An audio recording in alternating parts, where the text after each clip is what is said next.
Had a lot of good comments last week, some topics for videos. I haven't really started to work on any of them. I did question that Roy Montan had. Don't know if everyone has seen it or not. Question about using a wedge on heavy side lean a little bit, but I put together a couple drawings and gave a little bit more information on it. It had to do with level back cuts and using a wedge on the leaning side just behind the hinge. In the video, I didn't recommend playing with something that you have structures or something close by. But if you've got the chance with an opening that's large enough, is to try it and see how it works for you.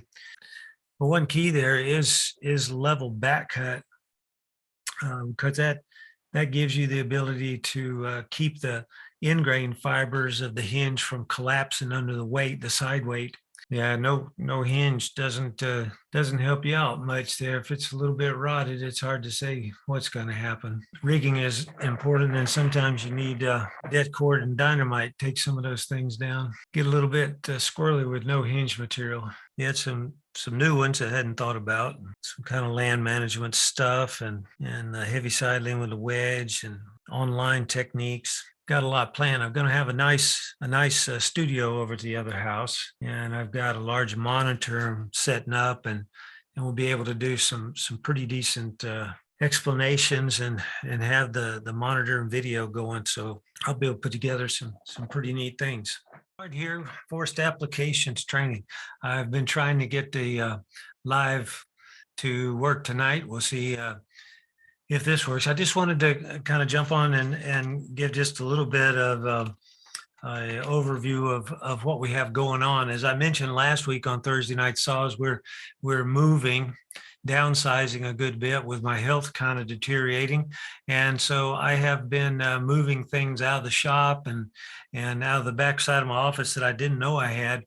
And some of the things are some older materials, books and different things from Soren and some of them from myself. And one thing I came across was some of the Soren Eriksson pro sights. And this is some of the original ones that we did back in the late 80s, early 90s. And so it's, I guess this is 1991 on this one. But it's one of the original ones. You know, later on, I started producing the cross sight, which is a smaller version of it. But these we did for several years, still being used today by Game of Logging. And then I came across out in the shop several dozen chisel bit files. I've got double bevels in Ferd, Viola, and Sandvik.